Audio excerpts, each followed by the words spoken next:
¿Estamos entonces para comenzar?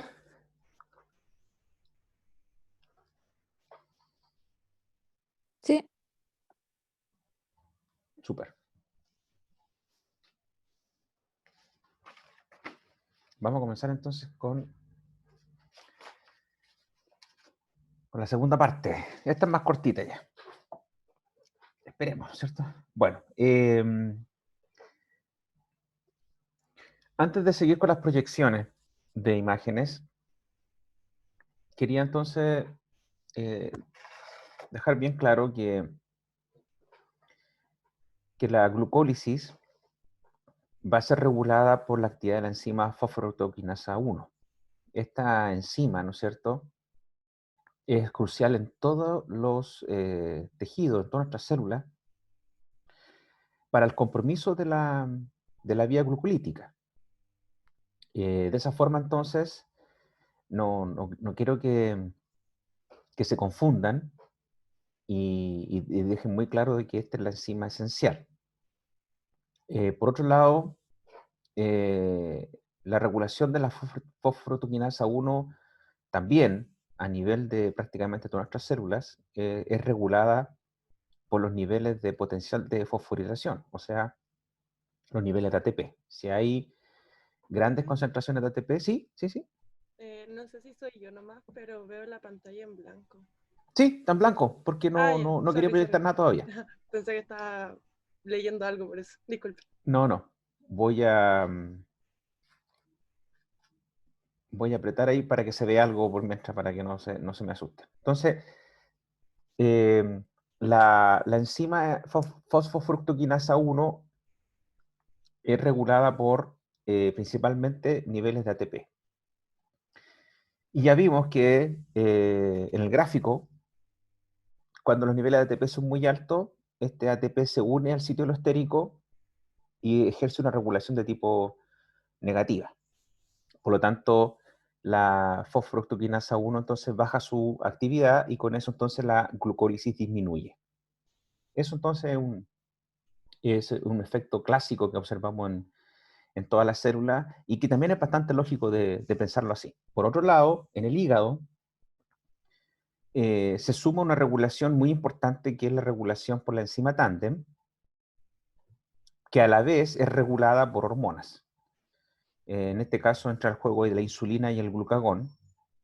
Y obviamente esta enzima tándem tiene este nombre debido a que tiene dos actividades. Tiene una actividad quinasa, que se le denomina fosfofructoquinasa 2, y una actividad fosfatasa, que también obviamente es regulada por esta hormona. La enzima tándem entonces va a permitir la generación de un intermediario metabólico que tiene una función reguladora. No forma parte de la glucólisis, no es un intermediario de la glucólisis. Esta fructosa 2,6-bifosfato es más bien una molécula que va a ser considerada un regulador alostérico positivo de la fosforooctoquinasa 1. Y cuando el hígado recibe la señal de insulina, se desencadena toda una cascada de señalización que termina con la desfosforilación de la enzima tándem. Y cuando la enzima tándem no está fosforilada, va a tener una alta actividad quinásica, o sea, de la fosforooctoquinasa 2. Y con esto entonces toma fructosa 6-fosfato y la transforma en fructosa 2,6-bisfosfato. Aumenta la concentración de este regulador alostérico positivo de la fosforooctoquinasa 1 y con eso se favorece la glucólisis. Por otro lado, cuando el hígado recibe señales de glucagón, o el nivel de glucagón es superior al de insulina, ¿no es cierto? Lo que hace el glucagón es actuar sobre la enzima tándem, y en este caso la fosforila, la vía de señalización de glucagón, fosforila a la enzima tándem. Esta vía entonces de señalización favorece que la enzima tándem tenga una actividad fosfatasa y elimina el grupo fosfato del carbono 2 y vuelve a generar fructosa 6-fosfato. Como disminuye los niveles de esta molécula, no hay efecto alostérico positivo sobre la fosfofructoquinasa 1, por lo tanto la velocidad de la glucólisis disminuye.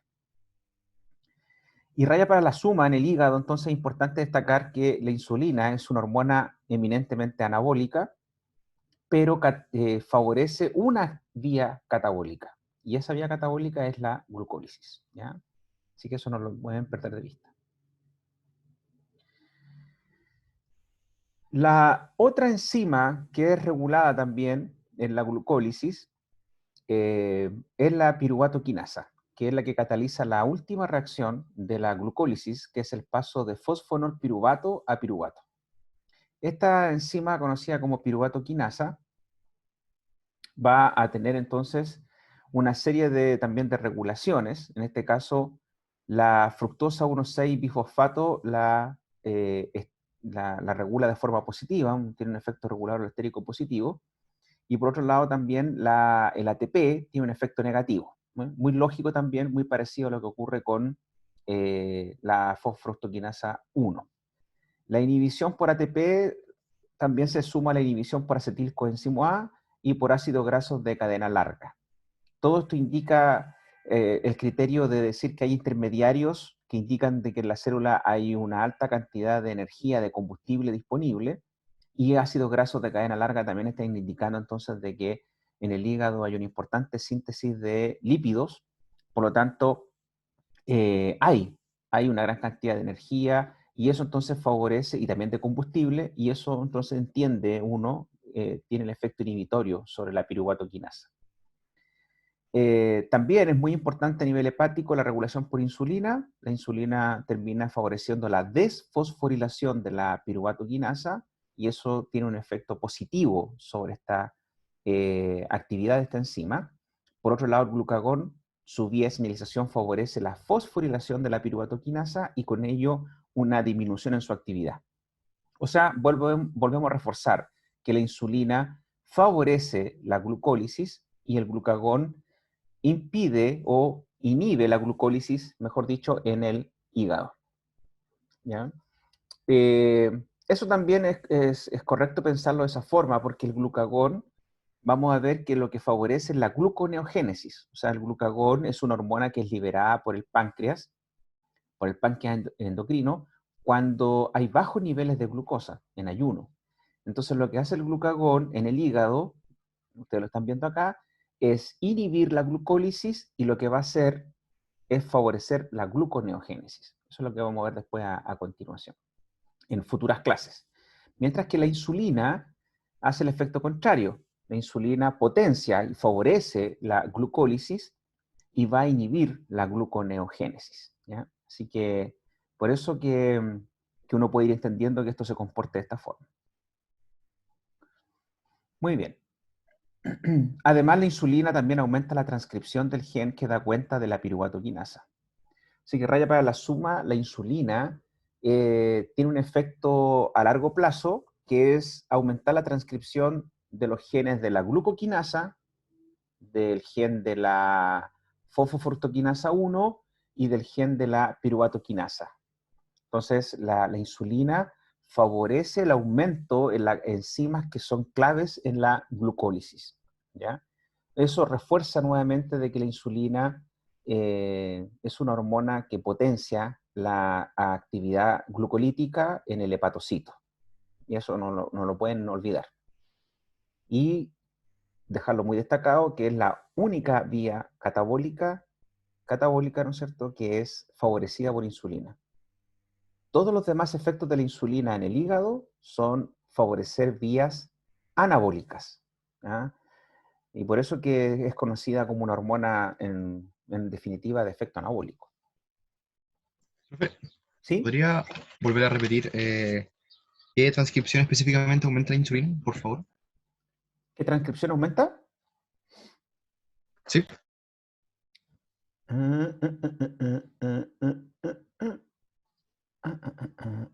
¿Están viendo? ¿Se ve? sí, sí. Ya. Vamos, avanzando. Ahí está. Insulina, ¿ya? Para que se acuerden de la diapo, aumenta la expresión génica de glucoquinasa, fosfofructoquinasa 1 y piruvato-quinasa. ¿Ahora sí? Sí, profe, gracias. Ya, muy bien. Ahí para que la asocien a la diapo, ¿ya? La pregunta que usted hizo la asocia a la diapo, ¿ya? ¿Más preguntas, dudas?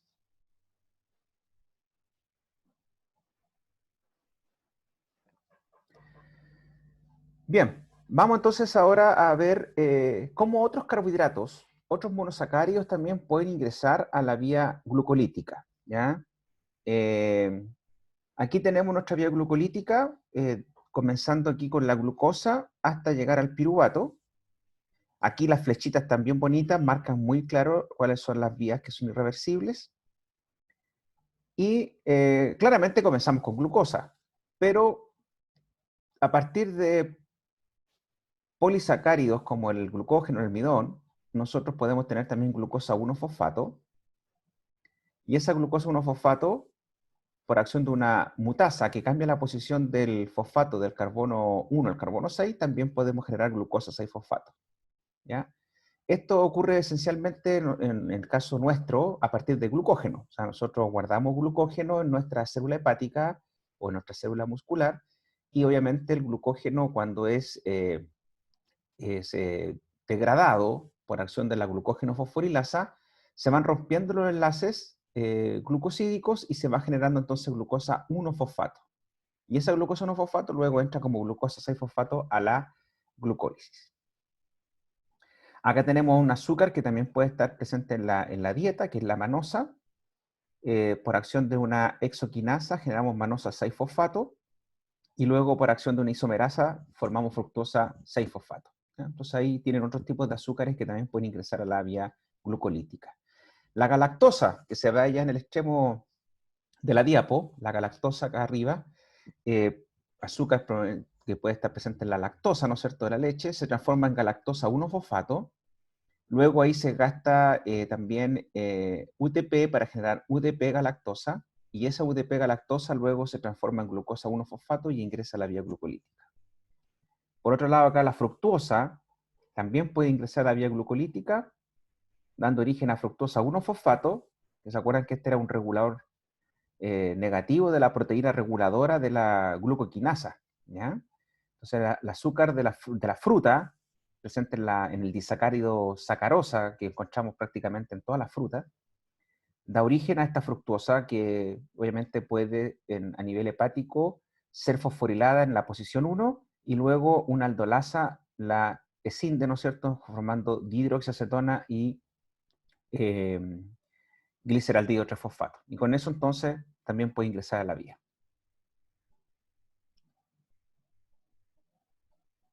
No es para que se aprendan eso, por si acaso, chicos, de todas estas vías de memoria, no. Simplemente es para que ustedes observen cómo es posible también que otros azúcares que están presentes en la dieta pueden ingresar a la vía glucolítica, ¿ya?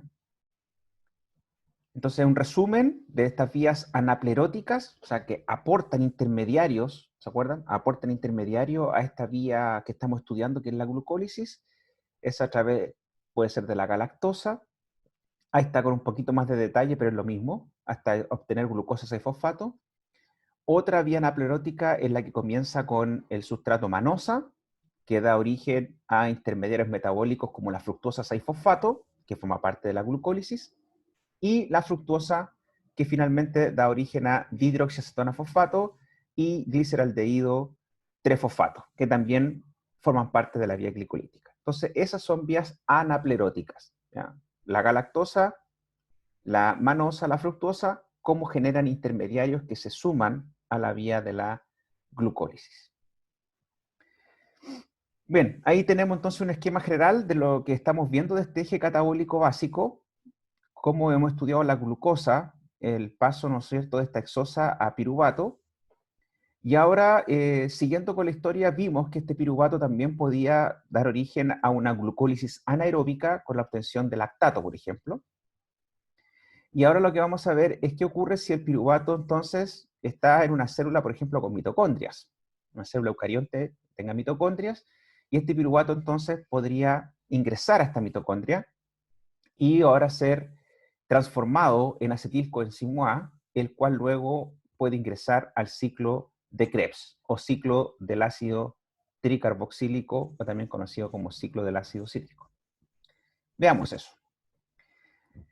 Producto de la glucólisis, entonces, hemos obtenido piruvato, y este piruvato puede ingresar a la mitocondria, y en la matriz mitocondrial va a ser transformado este piruvato en acetilcoenzimo A. Se ve súper simple, ¿no es cierto? Piruvato, acetilcoenzimo A. En el camino sabemos que se va a incorporar esta coenzima, el CoA. Este coenzimo A entonces se une a la estructura que está formada por 2 carbonos y de esa forma entonces formamos el famoso acetilcoenzimo A. Esta reacción es catalizada por un complejo enzimático, no es una sola enzima, se llama el complejo piruvato deshidrogenasa. Como el nombre lo dice, deshidrogenasa, no solo va a hacer que pasemos de una molécula de 3 átomos de carbono a una de 2 átomos de carbono, con la consiguiente liberación de CO2, sino que por ser deshidrogenasa va a retirar electrones. Claramente, al retirar esos electrones, hay un aceptor. Alguien va a tener que recibir esos electrones y en ese caso es el NAD. Entonces este NAD oxidado ahora pasa a ser NAD reducido. Entonces es una reacción muy importante a nivel de la matriz mitocondrial, que es catalizada por un complejo enzimático llamado piruvato deshidrogenasa, genera entonces una descarboxilación, o sea, se pierde un átomo de carbono en forma de CO2 y también se gana un NADH, también ganamos poder reductor. Ese acetilcoenzimo A que se ha generado entonces podría ingresar ahora al ciclo del ácido cítrico o el ciclo de Krebs, ¿ya? Muy bien. Esta reacción es catalizada por un complejo enzimático. Acá ustedes pueden ver este complejo enzimático en imágenes computacionales. Claramente hoy en día se sabe que este complejo enzimático está formado por varias unidades de 3 tipos de enzimas distintas. Hasta aquí las podemos identificar como enzima 1, enzima 2, enzima 3. Y este complejo es bastante grande, que incluso se puede observar por microscopía electrónica. Aquí ustedes ven una imagen de microscopía electrónica del fluido, ¿no es cierto?, obtenido de la matriz mitocondrial, y ahí ustedes pueden ver el complejo multienzimático conocido como piruvato deshidrogenasa. Así que, ojo, no hablemos de enzima piruvato deshidrogenasa, sino que tenemos que hablar de complejo piruvato deshidrogenasa, porque no es una sola enzima. Este complejo, entonces, está formado por 3 tipos de enzimas, que aquí la identificamos como enzima 1, enzima 2 y enzima 3, y ustedes se pueden dar cuenta que tienen nombres, como la enzima 1 se llama piruvato deshidrogenasa, la enzima 2 la dihidrolipoil transacetilasa, y la enzima 3 que es de la dihidrolipoil deshidrogenasa. No es necesario que se aprendan estos nombres, por favor, ya no está dentro del objetivo del curso que se aprendan esto de memoria, pero sí tienen que saber que este es un complejo enzimático y que se llama piruvato deshidrogenasa, y lo otro que tienen que saber es que es un complejo enzimático que requiere de coenzimas, que están unidas covalentemente a estas enzimas y que son muy importantes. Y ahí entonces quiero hacer un pequeño paréntesis para recordar la importancia que tienen las vitaminas en nuestra nutrición. Aquí ustedes ven varias vitaminas del complejo B, como la vitamina B1, también conocida como la tiamina, la vitamina B2 o riboflavina, y la vitamina 3, niacina. Ahí hay unas fotitos que muestran claramente cuáles son los principales orígenes, en qué alimentos encontramos estas vitaminas. Claramente se denota que están presentes fuertemente en alimentos de origen animal, pero también están presentes en algunos alimentos de origen vegetal. Estas vitaminas del complejo B1, que son vitaminas hidrosolubles, por el hecho de ser hidrosoluble, nosotros tenemos que consumirla todos los días. O sea, no se acumulan como las vitaminas liposolubles que se pueden acumular en el tejido adiposo de nuestro cuerpo y generar una cierta reserva. Entonces son súper importantes. La tiamina va a dar origen a un cofactor enzimático, o coenzima, mejor dicho, una coenzima enzimática que es el pirofosfato tiamina. Lo vamos a ver al tiro. La riboflavina, que es la vitamina B2, es fundamental para la síntesis, por ejemplo, del FAD.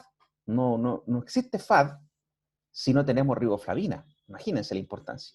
La niacina es esencial para dar origen, por ejemplo, al NAD y al NADP. O sea, sin vitamina B3 no tendríamos cómo tener NAD, ¿ya? Este aceptor de electrones tan importante. Y por otro lado, también tenemos la vitamina B5, que no me alcanzó la diapositiva anterior, que es el ácido pantoténico. ¿Por qué son importantes estas vitaminas? Por ejemplo, la coenzimo A, que ustedes la han escuchado hablar ya bastante en esta clase y la van a seguir escuchando. La coenzimo A es una estructura bastante grande que está formada por distintas estructuras y grupos funcionales que vienen de origen de, por ejemplo, una vitamina como la vitamina B5 o ácido pantoténico, forma parte del centro de la coenzimo A. Acá tenemos incluso una adenosina difosfato. O sea, tenemos acá un nucleótido fosfatado, nucleótido fosfatado o nucleósido difosfato. Aquí se puede hablar el término di, ¿ven? Aquí no usamos bis, no se usa el bisfosfato, porque aquí en este caso es un nucleósido que está unido a dos fosfatos, pero en el mismo punto, y este es un pirofosfato. Entonces, como son dos fosfatos, pero están unidos al mismo carbono acá, se le llama difosfato. Ahí se puede usar ese término. Entonces, la coenzimo A es una estructura bastante grande, bien gigantesca, y cuando uno habla entonces de acetilcoenzimo A, fíjense, al ver la palabra escrita en sus apuntes, en las diapos, en los libros, uno dice, aquí está el acetil, que viene del piruvato, y le pegamos un coenzimo A. Al ver esto escrito, uno puede pensar que el acetil entonces es mucho más grande que el coenzimo A.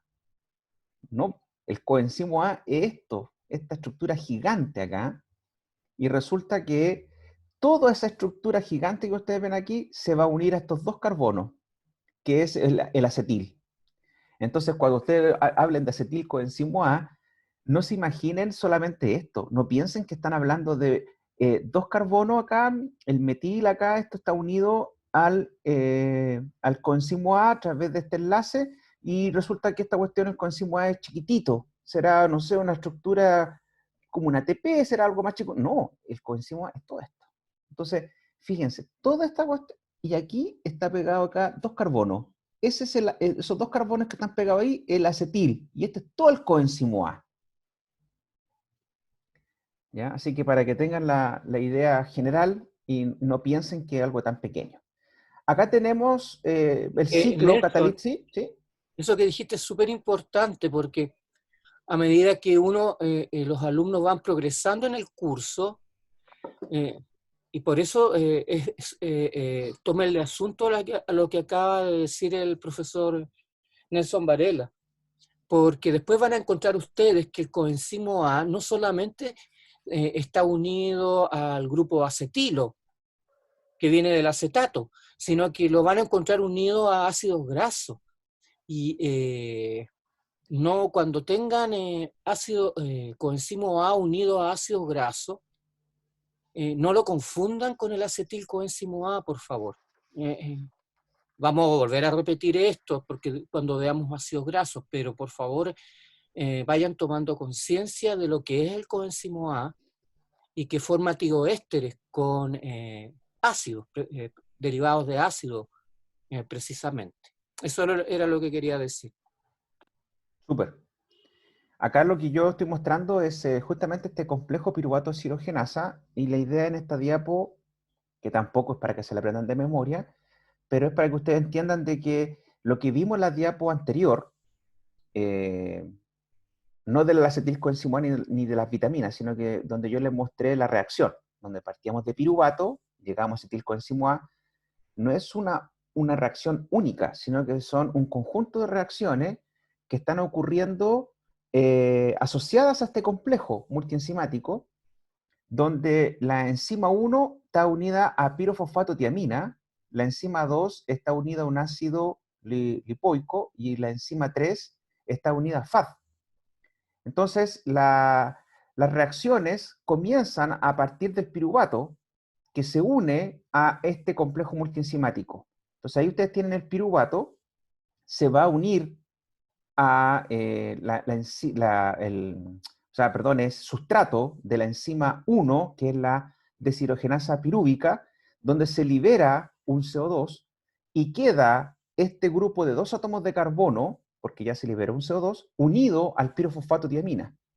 Entonces, el sustrato, que es el piruvato, queda ahora, se descarboxila y queda unido al pirofosfatotiamina, como este aceptor, que estaba funcionando como un cofactor enzimático ahí unido fuertemente a la enzima, y de esa forma entonces se siguen las reacciones, pero ver lo interesante de esto, o sea, el sustrato queda enganchado, no se pierde, no es que se catalice la reacción de la descarboxilación y quede este grupo suelto ahí, no, queda unido ahí al pirofosfato tiamina. Luego, lo que se observa aquí es un segundo paso en el cual nosotros lo que vamos a tener es, si ustedes se fijan acá, aquí estaba el lipoato, lo que va a ocurrir es que se transfiere este grupo del pirofosfato de tiamina y se rompe este enlace, este puente disulfuro, pero el resultado es aprovechar los electrones, los hidrógenos que tenemos acá de este grupo, para reducir el lipoato, y así de esa forma queda este azufre hidrogenado, acá ustedes ven con hidrógeno, y se produce un enlace ahí con el otro azufre que quedó libre acá. De esa forma, entonces, el pirofosfato de tiamina transfiere este grupo, ¿ya?, de 2 átomos de carbono al lipoato. Luego tiene la actividad de esta enzima que se llama dihidrolipoil transacetilasa. Y lo que va a hacer entonces es utilizar el coenzimo A, ¿ya?, que está aquí, como ustedes lo ven, en estado reducido, con SH. Este coenzimo A va a ser utilizado, un coenzimo A que ya lo vimos en la diapo anterior, esta estructura gigante que está ahí disponible, está soluble en la matriz mitocondrial, y va a ser utilizado para transferir el acetil. Entonces este grupo de átomos de carbono se transfiere ahora al coenzimo A y se libera el acetilcoenzimo A. Entonces aquí ustedes ven cómo estas reacciones parten con el piruvato, se pierde el CO2, queda el grupo unido al pirofosfato tiamina, luego se transfiere al lipoato, que queda reducido, y ahora se transfiere al coenzimo A, que entonces permite generar acetilcoenzimo A.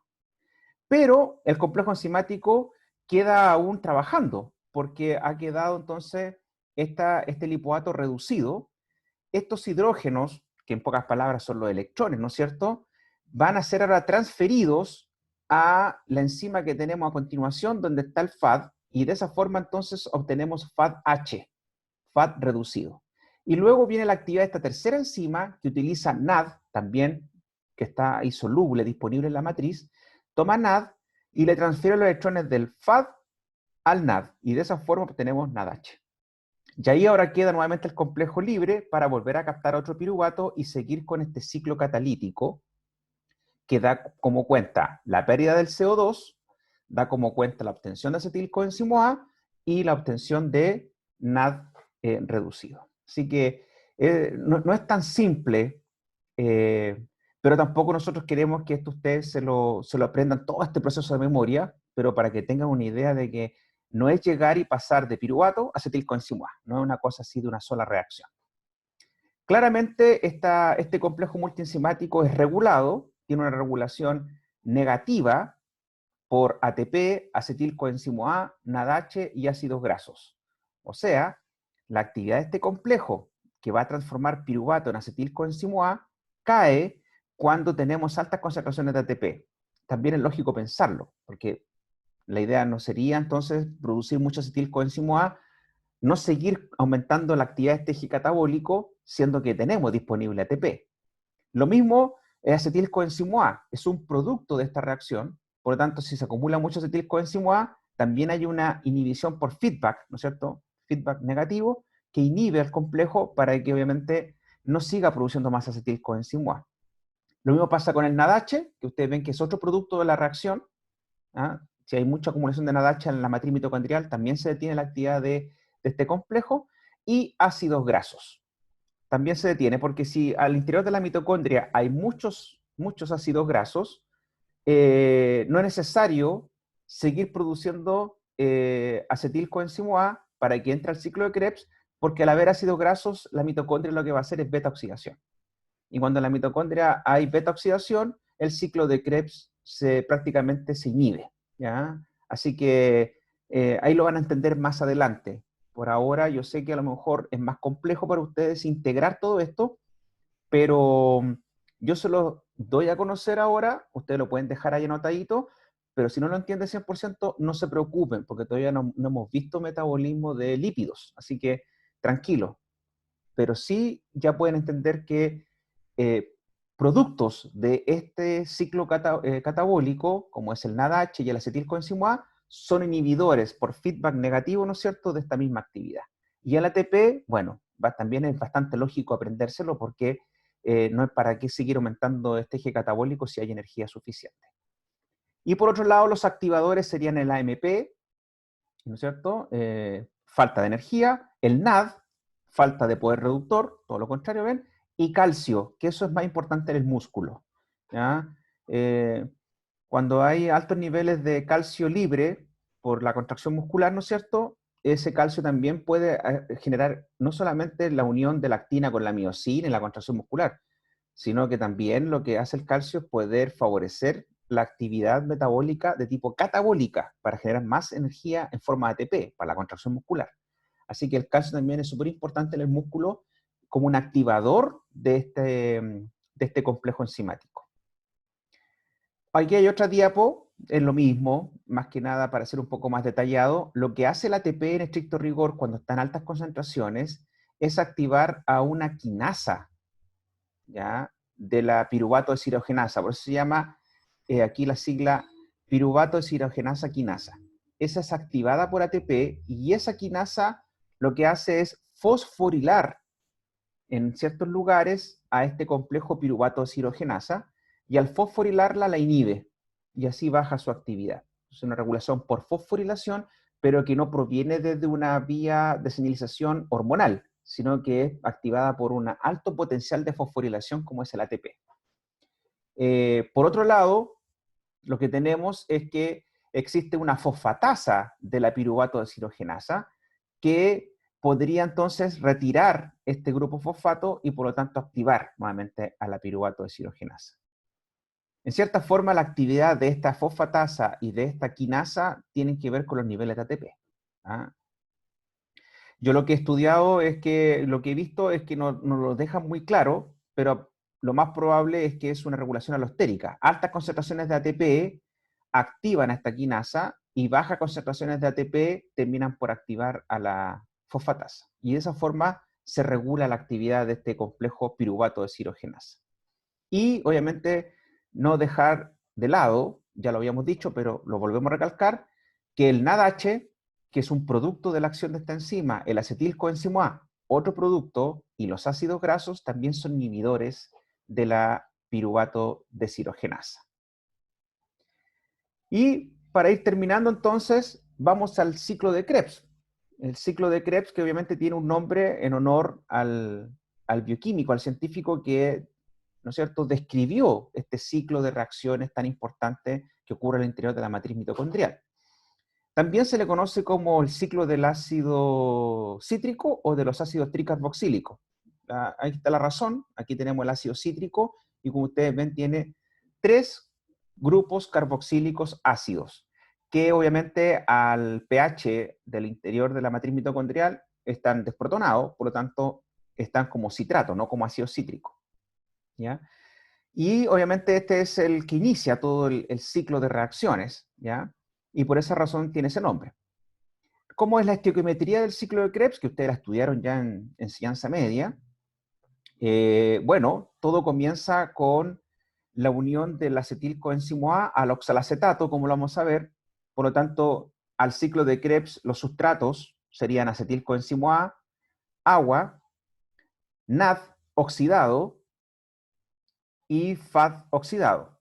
Eso obviamente en el ciclo de Krebs va a dar cuenta de la producción de NAD reducido, FAD reducido, el acetilcoenzimo A, acuérdense que el CoA está solamente acompañando al acetil, el acetil tiene 2 carbonos provenientes desde la glucosa, así que esos 2 carbonos van a dar origen, como ustedes lo ven acá, a 2 dióxido de carbono, y se libera, obviamente, el coenzimo A, ¿ya?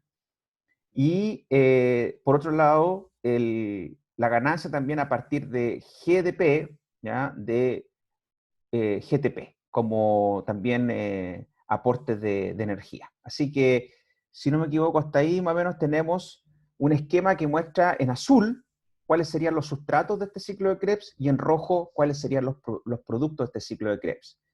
En el esquema ahí bien bonito con colores, y abajo un poquito más tosco, pero lo correcto en química, ahí está la ecuación, ¿no es cierto?, equilibrada de todos los sustratos y todos los productos, que ustedes más o menos ya los conocen bastante bien. Este ciclo de Krebs, entonces, requiere de, lo primero, la fusión del oxalacetato, que tiene 4 átomos de carbono, ahí ustedes lo observan, este oxalacetato, se va a unir con el acetilcoenzimo A, se libera el coenzimo A y generamos entonces el ácido cítrico, o mejor dicho, lo correcto, citrato. Este citrato luego se va a transformar en isocitrato, y luego vienen todas estas reacciones, que no es que estén ordenadas así en ciclo, sino que esto es simplemente una forma en que uno lo dibuja para poder tener una mejor comprensión. Pero la verdad es que todos estos intermediarios metabólicos están todos mezclados ahí en la matriz mitocondrial, no hay un orden, no es que ellos se ordenen en circulito, ¿no es cierto? Están todos ahí mezclados. Y obviamente vamos a ir generando isocitrato. El isocitrato es ahora sustrato de una deshidrogenasa. Como ya ustedes están expertos en bioquímica, saben que la deshidrogenasa lo que hace es retirar electrones que son entregados al NAD en este caso, y obtenemos NADH. Y además hay una descarboxilación. Por lo tanto, pasamos de una estructura que tiene acá 6 átomos de carbono, ahí están los 6, y al perder ese átomo de carbono pasamos a alfa-cetoglutarato, el que tiene 5 átomos de carbono. Luego, este alfa-cetoglutarato va a ser transformado en succinil-CoA. Para eso, entonces, actúa la alfa-cetoglutarato deshidrogenasa, y de esa forma, entonces, ganamos también aquí otra deshidrogenasa, nos genera nuevamente NADH, ¿ya? Y se libera otro CO2. Así que ahí tenemos los dos CO2 ya se han eliminado, los dióxidos de carbono provenientes del acetil, desde el punto de vista estequiométrico, obviamente, y además hemos ganado 2 NADH por cada molécula de acetilcoenzimo A, ¿ya? Luego viene acá la acción de la succinil-CoA sintetasa, la cual libera el coenzimo A y además genera GTP, ¿ya? Obtenemos succinato, luego actúa acá otra enzima deshidrogenasa, dependiente de FAD, que es la succinato deshidrogenasa. Es muy interesante recalcar acá que esta enzima, succinato deshidrogenasa, no es una enzima soluble en la matriz mitocondrial, a diferencia de todas las otras del ciclo de Krebs. La citratosintasa, conitasa, todas estas deshidrogenasas que están acá, etcétera, todas estas enzimas están ahí solubles en la matriz mitocondrial y van catalizando estas reacciones. Pero la succinato deshidrogenasa está adosada a la membrana interna de las mitocondrias. Y el FAD forma parte también de estructuras de la membrana, ¿ya? De la membrana mitocondrial, ya que la van a ver después a continuación en la clase que van a tener de cadena transportadora de electrones, van a ver todo eso. Entonces la succinato deshidrogenasa está anclada a la membrana interna de las mitocondrias, y los electrones se entregan al FAD, y se forma FADH, pero ese FADH no queda soluble ahí en la matriz mitocondrial, ¿ya? Sino que está unido como coenzima a otros complejos enzimáticos que los van a ver después, ¿ya? Incluso forma parte de un complejo ahí de la cadena de transporte de electrones. Pero no se preocupen, no me quiero adelantar, ¿ya? Es solamente un dato al margen. Las demás enzimas, entonces, todas solubles, menos la succinato deshidrogenasa, que forma parte de complejos que están en la membrana interna de las mitocondrias. Hasta ahí estamos bien. Luego viene la acción de la fumarasa, entonces pasamos de fumarato a malato, y luego de la acción de la malato deshidrogenasa para dar origen nuevamente a oxalacetato. Y como ese oxalacetato se vuelve a utilizar como sustrato de la vía para unirse a acetilcoenzimo A, eso hace que esto no sea una vía lineal, sino que sea una vía cíclica, ¿ya? Esa es la razón, ¿ya? La razón está aquí, en que el oxalacetato se va a utilizar ahora como sustrato para unirse a acetilcoenzimo A y volver a generar el citrato. Así está funcionando entonces nuestro ciclo de Krebs. ¿Cómo se regula este ciclo de Krebs? Bueno, este ciclo de Krebs tiene varios mecanismos de regulación que son bastante interesantes. Lo primero es una regulación por disponibilidad de sustrato, y eso es súper importante. el ciclo de Krebs va a funcionar en la medida que tengamos disponible oxalacetato y acetilcoenzimo A. Si no hay acetilcoenzimo A, claramente el ciclo de Krebs baja su velocidad. ¿Ah? El ciclo este disminuye la velocidad en forma considerable, al no haber acetilcoenzimo A. Si tenemos acetilcoenzimo A, hay bastante acetilcoenzimo A, pero no hay oxalacetato, lo mismo, la velocidad también del ciclo disminuye, o vamos a decir que se inhibe prácticamente por falta de sustratos. Así que para que el ciclo de Krebs pueda realmente funcionar, tienen que estar estos dos sustratos. ¿Ya? Desde el punto de vista in vitro, yo podría echar a andar el ciclo de Krebs completo teniendo las enzimas y teniendo acetilcoenzimo A y oxalacetato. O sea, te aportan acetilcoenzimo A y oxalacetato y tienen las enzimas, las 8 enzimas, y ustedes van a echar a andar el ciclo, ¿ya? Porque ahí se va a ir generando el citrato, el isocitrato y todo lo demás, ¿ya? Así que esa es la idea. Pero esto funciona igual como una especie de esquema que yo les mostré en la clase anterior, como un baldecito. En la matriz mitocondrial hay una llave que está aportando aquí agüita, ¿no es cierto? La llavecita al balde, que en este caso sería acetilcoenzimo A que está entrando, y tenemos todos estos intermediarios del ciclo de Krebs, el isocitrato, el citrato, el malato, todos están en el balde, están presentes en la matriz mitocondrial, y los productos de salida van siendo entonces el NAD, el CO2 y todo lo demás. Pero se mantiene en la matriz mitocondrial una cierta concentración de todos estos intermediarios. ¿Ya? No es que ustedes toman acetil-CoA y oxalacetato, generan citrato, y en la matriz mitocondrial ya no hay acetil-CoA y no hay oxalacetato, sino que hay puro citrato. Después de un rato se acabó el citrato y aparece el isocitrato. Después desaparece el isocitrato y aparece el alfa. No, no es así. Ellos están todos a una determinada concentración, siempre presente en la matriz mitocondrial. Ahí están, siempre. ¿Ya? Así que no piensen ustedes que uno se termina para producir el otro. No es así. Luego, aparte de ser muy importante la concentración de acetil-CoA y de oxalacetato, como son los sustratos, tenemos una regulación que podríamos llamarla una regulación por acción de masa, y que tiene que ver con que en la matriz mitocondrial existe siempre una razón entre la proporción de NAD y NADH.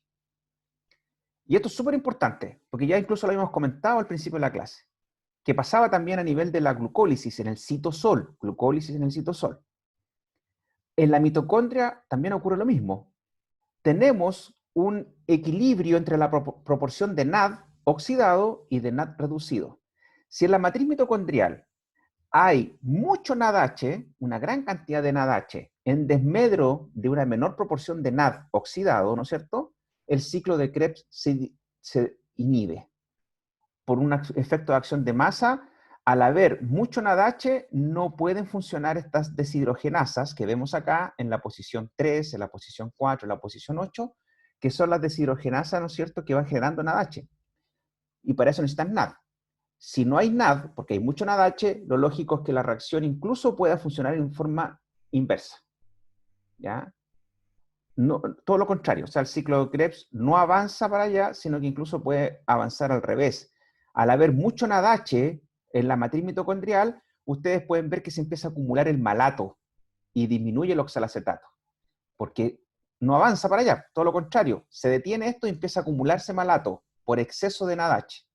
Si se acumula mucho malato y baja el oxalacetato, también ya lo saben, al haber poco oxalacetato, también hay menos sustrato para seguir con el ciclo.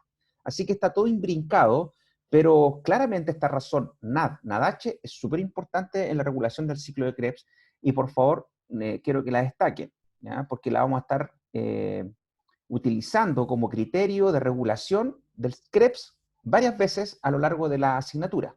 Así que muy importante. Así que al interior de la matriz mitocondrial, mucho NADH, el ciclo de Krebs disminuye. Baja el NADH, ciclo de Krebs aumenta. Finalmente, hay también regulaciones de tipo alostérica sobre, por ejemplo, la citrato sintasa, que es una enzima muy importante, que es la primera acá, la del inicio, que es inhibida, por ejemplo, por NADH, volvemos a lo mismo, es inhibida por acumulación de citrato, o sea, es como una especie de feedback negativo, su producto puede inhibirla, ¿ya?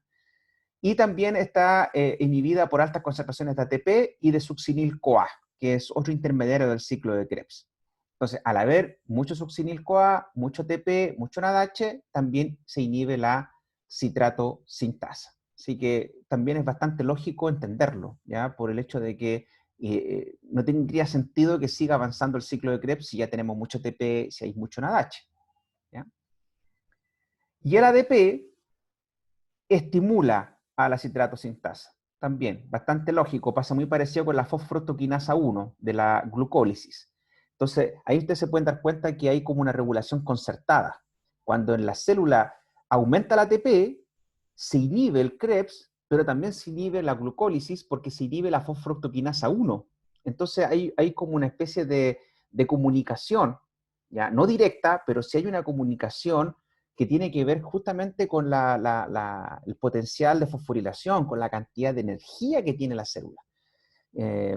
Y eso entonces denota una regulación del eje catabólico básico completo. O sea, si se disminuye el Krebs, también se está disminuyendo la piruvato de cirogenasa, que acabamos de ver, complejo piruvato de cirogenasa, y también se está inhibiendo la fosforotoquinasa 1 para que la glucólisis también baje.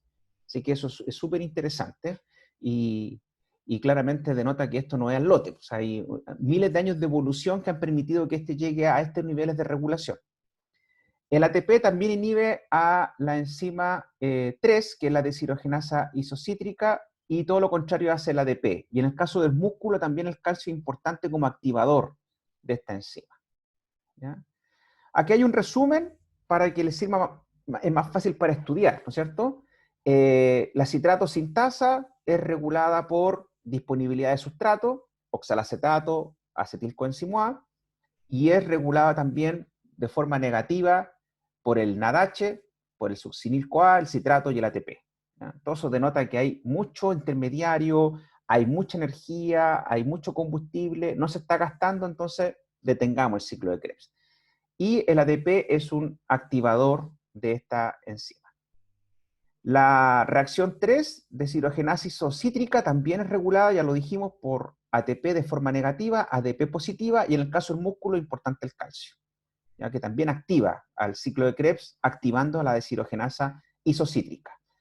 Y las reacciones 3, 4 y 8, que eran las deshidrogenasas dependientes de NAD, ¿se acuerdan, no? Deshidrogenasas dependientes de NAD, que dan origen a NADH, inteligentemente también son reguladas por esta razón, NADH, NAD. ¿Ya? Si hay mucho NADH, se detienen, y con eso entonces también se disminuye la velocidad del ciclo de Krebs. Anfibolismo del ciclo de Krebs. Esto lo quiero poner en un esquema bien sencillo. Anfibolismo significa que el ciclo de Krebs, hasta ahora, lo que hemos conversado, es eminentemente catabólico, ¿no es cierto? Ingresa el acetilcoenzimo A y generamos CO2. Y vamos ganando energía. Una reacción de tipo catabólica, exergónica, que nos va entregando energía. Pero no solamente el ciclo de Krebs es catabólico, sino que también a partir del ciclo de Krebs se pueden generar vías, ¿no es cierto?, que son de tipo divergentes, vías divergentes que son anabólicas. Por ejemplo, si se acumula mucho citrato en la mitocondria, porque lamentablemente el citrato no sigue en el ciclo de Krebs porque hay mucha energía, hay mucho combustible disponible, entonces el ciclo de Krebs empieza a ponerse lento, se acumula el citrato sale de la mitocondria y se va a utilizar para la síntesis de grasa y colesterol. Súper interesante, o sea, a partir del ciclo de Krebs, yo puedo sacar el citrato, si es que el ciclo de Krebs está detenido, y lo llevo entonces a la síntesis de grasa y de colesterol, ¿ya? Así que ahí te ven cómo yo puedo tomar un intermediario del ciclo de Krebs y utilizarlo para anabolismo, para síntesis de otras biomoléculas. El alfa-cetoglutarato se puede utilizar también para la síntesis de glutamato, por transaminasas, que vamos a estudiar más adelante. Al alfa-cetoglutarato le unimos un grupo amino y lo transformamos en un aminoácido, glutamato. Y ese glutamato después se puede utilizar para la síntesis de otras proteínas, ¿se fijan? Del succinil-CoA, que ya lo habíamos comentado en la primera clase, yo puedo sacar también succinil-CoA del ciclo de Krebs y utilizarlo para la síntesis de los anillos porfirínicos. Luego inserto un fierro, un catión fierro, y genero un grupo M, ¿ya? Para citocromos, para la hemoglobina, para la mioglobina. Así que también ahí tienen otra vía de tipo biosintética anabólica que nace del Krebs. Y puedo también, y esto es súper importante, está al final acá, está al final, pero es relevante, muy relevante para lo que nosotros estamos estudiando, y lo vamos a ver después en regulación de la glicemia. Yo del ciclo de Krebs puedo sacar el oxalacetato. y transformarlo en fosfonolpiruvato, y de fosfonolpiruvato ir a la gluconeogénesis, seguir con reacciones y llegar hasta la glucosa. Entonces, ahí ustedes se pueden dar cuenta cómo yo puedo fabricar glucosa, y para eso tengo que partir de oxalacetato. O sea, yo saco un intermediario del ciclo de Krebs, muy importante, porque el oxalacetato es el que se une con el acetilcoenzima para formar el citrato. Pero yo saco el oxalacetato del ciclo de Krebs y lo llevo hacia arriba, fosfonolpiruvato, digo hacia arriba para que ustedes se lo imaginen en las diapos, ¿no es cierto? Lo llevo hacia arriba hacia la formación de glucosa. Claramente eso va en desmedro del Krebs también, porque si yo estoy sacando oxalacetato, estoy perdiendo sustratos del ciclo de Krebs. Significa que el ciclo de Krebs va a ir quedando debilitado en intermediarios. Saco el oxalacetato y me quedo sin intermediarios para volver a echar a andar el ciclo. Pero cuando hay falta de glucosa y el hígado recibe la vía de señalización por glucagón, el hígado no tiene ningún problema en sacrificar su ciclo de Krebs, saca oxalacetato y lo utiliza para fabricar glucosa. ¿Ya? Después verá el hígado cómo se la arregla para volver a echar a andar su ciclo de Krebs. Ahí lo van a ver después. Aquí está, po. Vías anapleróticas del ciclo de Krebs. ¿Qué significa eso? Ya estamos terminando, ¿ya? Para que, por favor, tratemos de mantener la concentración ahí, la fuerza para que no pierdan esta última información que es súper importante. Vías anapleróticas del ciclo de Krebs. Son aquellas vías que aportan intermediarios al ciclo de Krebs. Y en el hígado, una de las vías anapleróticas más importantes es la que utiliza piruvato para formar oxalacetato. Para eso tenemos la enzima llamada piruvato carboxilasa. El nombre lo dice todo. Carboxila el piruvato. Significa que toma CO2 que obviamente en el ambiente acuoso de la matriz mitocondrial está en forma de bicarbonato, ¿cierto? Está disuelto ahí en el agua, pero está también interaccionando con las moléculas de agua y forma este anión bicarbonato. Entonces, la piruvato carboxilasa toma el CO2 o bicarbonato y se lo une al piruvato gastando ATP. Gasta ATP y gana oxalacetato. ¿Por qué el hígado está haciendo eso? ¿Por qué el hígado usa esta vía anaplerótica que entrega precursores al ciclo de Krebs? Para eso vamos a ir un poquito atrás y llegamos aquí, ¿ven? Aquí está el oxalacetato. Ahí está el oxalacetato. ¿Se acuerdan que el oxalacetato, el hígado, lo podía utilizar para hacer gluconeogénesis? O sea, yo saco el oxalacetato y me voy a la síntesis de glucosa. Eso es cuando hay hipoglicemia. Entonces el hígado está recibiendo la señalización de glucagón, y el glucagón le está diciendo al hígado, necesitamos glucosa en el torrente sanguíneo. Entonces el hígado toma oxalacetato, sintetiza a partir de oxalacetato fosfonolpiruvato, piruvato, y se va para arriba y forma glucosa. Y el hígado entonces empieza a entregar glucosa al torrente sanguíneo. Y se empieza a quedar con poco oxalacetato. ¿Ya? Pero ahí echa mano a proteína, aminoácidos, y sigue haciendo gluconeogénesis. Eso lo vamos a estudiar después. Raya para la suma. ¿Qué es lo que hizo durante el ayuno el hígado? Fue gastar mucho oxalacetato para fabricar glucosa, en la gluconeogénesis.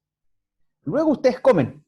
¿Ah? Se comen su sándwich o su almuerzo, y al hígado le llega glucosa, y el páncreas deja de liberar glucagón y ahora libera insulina. ¿Qué pasa con eso? Ahora, ¿qué es lo que le está diciendo la insulina al hígado? Le está diciendo, no hagas más gluconeogénesis, porque hay glucosa, ahora lo que tienes que hacer es glucólisis. Entonces, comienza el hígado a hacer glucólisis y forma acetilcoenzimo A. Pero, ¿cuál es el problema? Que tiene acetilcoenzimo A, pero no tiene oxalacetato, porque lo había gastado antes pues, para hacer gluconeogénesis. Cuando habían vacas flacas y faltaba azúcar, gastó el oxalacetato. Entonces, ahora que hay glucosa, el hígado hizo glucólisis, llegó a acetilcoenzimo A, pero el acetilcoenzimo A no tiene oxalacetato. Entonces, inteligentemente, el hígado tiene una vía anaplerótica. Y esa vía anaplerótica lo que hace es tomar el piruvato, que hay harto piruvato porque estamos haciendo glucólisis, toma el piruvato y no solo lo transforma en acetilcoenzimo A con el complejo piruvato deshidrogenasa, sino que toma piruvato y con la piruvato carboxilasa le mete un CO2, gasta ATP y genera oxalacetato. Entonces es súper simpático porque al fin y al cabo lo que está ocurriendo es que el piruvato entra a la mitocondria y el piruvato está dando origen ¿a qué? Al acetilcoenzimo A y está dando origen al oxalacetato. O sea, está formando los dos precursores, los dos sustratos del Krebs para poder fabricar citrato y así seguir con el ciclo de Krebs. Entonces, el hígado realmente lo hace de forma espectacular. O sea, no tiene problema en sacrificar su ciclo de Krebs y en gastar oxalacetato porque él sabe que tiene la piruvato carboxilasa y que cuando después tenga glucosa disponible, él va a echar a andar el ciclo de Krebs. Así que eso es realmente algo propio del hígado. La piruvato carboxilasa es propia del hígado y es muy importante en el metabolismo hepático. En el caso del músculo, lo que tenemos es una vía también anaplerótica que está catalizada por la fosfonolpiruvato carboxiquinasa, que también utiliza en este caso CO2, pero a partir de fosfonolpiruvato generamos oxalacetato y ganamos un GTP. ¿Ya? Eso ocurre en el caso del músculo. Y así, a partir de fosfonolpiruvato, podemos ir ganando oxalacetato. Generalmente esto también lo hace el músculo con la finalidad de potenciar aún más su ciclo de Krebs. O sea, si aquí ustedes, me estoy adelantando un poquito, pero si ustedes quieren ver un ciclo de Krebs funcionando, pero máquina, así, pero rapidísimo un ciclo de Krebs, hermoso, así, espectacular la velocidad del ciclo de Krebs de reacción en el músculo en ejercicio, con aporte de oxígeno. Ahí el ciclo de Krebs alcanza las máximas velocidades. ¿Ya? A diferencia del hígado, que el hígado, el ciclo de Krebs realmente más bien se utiliza como una vía anfibólica. Muchas veces el hígado usa el ciclo de Krebs justamente como vía de síntesis para generar, por ejemplo, grasa. Usa el ciclo de Krebs, ¿no es cierto? Saca el citrato y genera grasa. Usa el ciclo de Krebs, saca intermediario y genera aminoácidos. Toma el succinil-CoA y fabrica anillos porfirínicos. No sé, el hígado usa el Krebs mucho como un anfibolismo. Para el hígado el ciclo de Krebs no es una importancia tan grande así como para producir grandes cantidades de NADH y producir mucho ATP, no. Si queremos pensar en un ciclo de Krebs eminentemente productor de NADH, que funcione full rápido para generar grandes cantidades de NADH y con eso echar a andar la cadena transportadora de electrones y generar mucho ATP, eso lo vemos en el músculo en ejercicio, con aporte de oxígeno obviamente. Ahí sí que lo vemos full, ¿ya? Ahí el ciclo de Krebs la lleva. Y también tenemos el ejemplo, de la enzima málica que toma piruvato, CO2 o bicarbonato y puede tomar poder reductor, ya sea en forma de NADH o NADPH y forma malato, que es otro intermediario también del ciclo de Krebs. ¿Ya? Entonces, con esto más o menos estoy terminando ya casi justo en la hora y la idea entonces era poder mostrarle cómo funcionaba esta glucólisis, las diferencias que hay en la glucólisis en los distintos tejidos y en el hígado, que es distinta la glucólisis, es distinta ya sea por la glucoquinasa, es distinta porque la fosfructoquinasa 1 se regula a través de la enzima tándem por hormonas, es distinto también porque en el hígado la piruvatoquinasa también es regulada por hormonas, por fosforilación y defosforilación, ¿ya? También ver que el paso de piruvato a acetilcoenzimo A no es tan simple, ocurre en la matriz mitocondrial y es un complejo enzimático. Ahí vimos el concepto de las vitaminas, que son muy importantes, el complejo B, porque si no tenemos esas vitaminas, prácticamente no puede funcionar la piruvato deshidrogenasa, y si ese complejo no funciona, es gravísimo, porque no tenemos cómo transformar el piruvato en acetilcoenzimo A.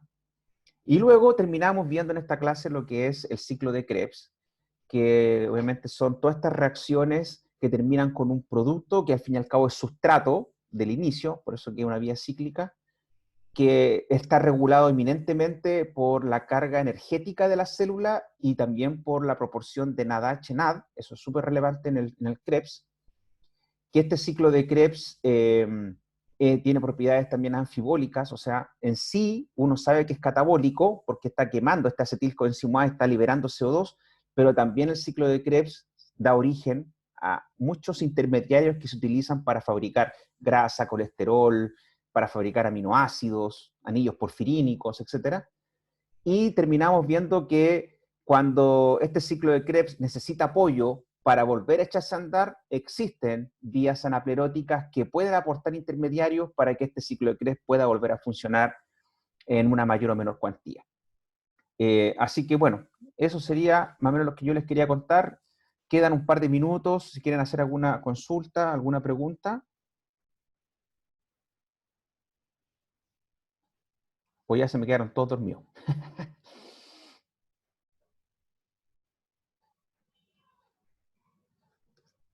Muy bien, si no hay más dudas o consultas, No, quedaron hartos alumnos todavía, fíjate. súper.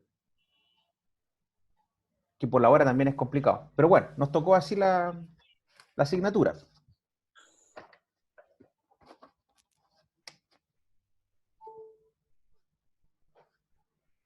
Bien. ¿Nada que acotar, profesor Marcelo? No.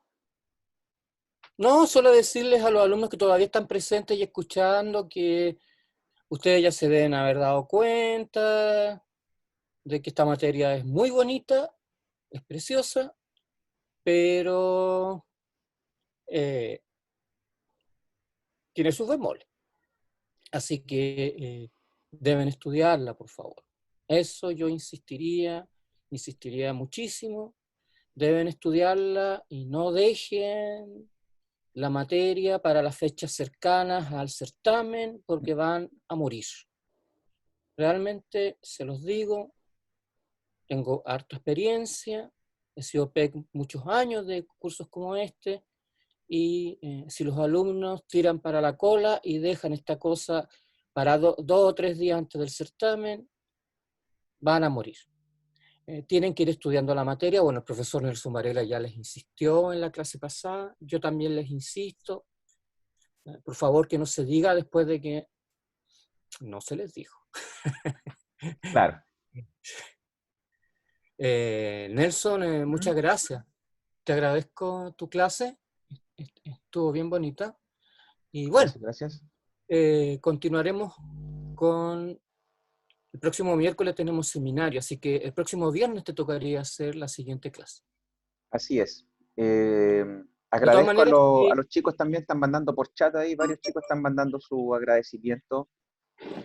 Y espero que las dudas que hayan tenido las hayamos ido resolviendo, porque hubo unas preguntas de las 4 de la tarde que yo no las vi en el chat, pero unas que tenían que ver con el NAD, pero después en la clase cuando avanzamos creo que ya las respondí, así que no es necesario que le demos más vuelta.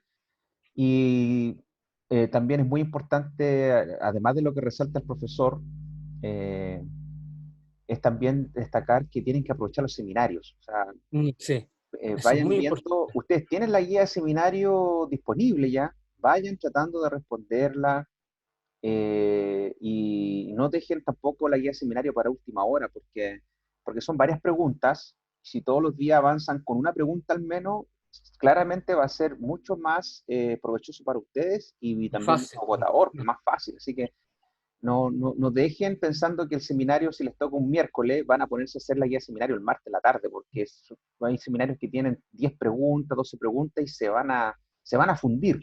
A todos nos pasa eso. Así que traten de ir con más tiempo haciendo su seminario y así les va a resultar mucho más provechoso.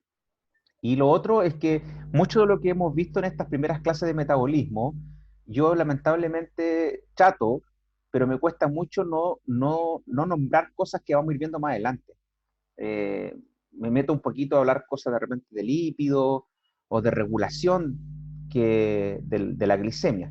Pero no se preocupen, porque inteligentemente el curso está armado por acá el profe, de tal forma que el seminario que vamos a tener, que tiene que ver justamente con esta materia, está bien a posteriori. O sea, todavía tenemos tiempo para ir avanzando con las clases y después vienen los seminarios de metabolismo de carbohidratos. Recuérdense que los seminarios que vienen la próxima semana son todavía de aminoácidos y proteínas.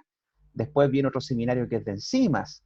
Y después recién vamos a llegar al seminario de metabolismo de carbohidratos, cuando ya estratégicamente tengamos todas las clases de metabolismo de carbohidratos prácticamente listas. Entonces eso les va a hacer mucho más fácil enfrentar al seminario. Así que para que no se preocupen al respecto, ¿ya? Eso, así que vamos a dejar la clase grabada y Me la mandas, por favor. se la manda al profesor para que se la envíe a ustedes también. Gracias a todos, que estén muy bien, buen fin de semana, un gusto, chau chau. Gracias, profe. Muchas igual. gracias. No, profe, muchas Tenemos la gracias. clase hecha. Gracias. No, profe, gracias. Gracias. ¿Aló? Sí, Oscar, bien breve, porque vi que hay que tener... Chao, profe, gracias. Gracias a ustedes, muchas gracias a todos.